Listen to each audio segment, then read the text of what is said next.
This is Mr. Beck Does Your Homework, AP Physics, Homework 5.3, Question 13. Find the escape speed for a rocket leaving the moon. The acceleration of gravity on the moon is that much times that on Earth, and the moon's radius is that much times the radius of the Earth. So I know that the radius of the Earth is, from a previous problem, 6.37 times 10 to the 6th meters. I know that the mass of the Earth is, from a previous problem, 5.98 times 10 to the 24th kilograms.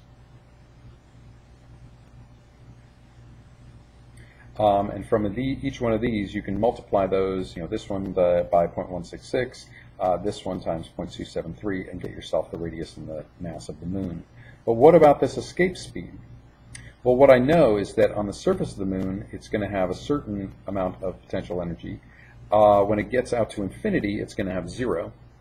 So really, what I need to do is give it enough potential energy kinetic energy, so the kinetic energy is equal to the amount of potential energy it would have had here, which is negative, so I pretty much need a PE equals KE sort of calculation.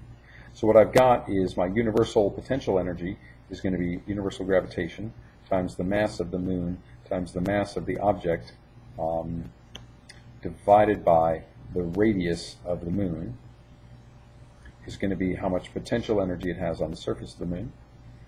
And that has to equal the kinetic energy, which is going to be 1/2 mv squared. The mass of the object is going to go away. So I can get my escape velocity is going to be the square root of twice g times the mass of the moon divided by the radius of the moon. So this is our radius of the moon, and that will give me my speed, or escape speed, from the moon.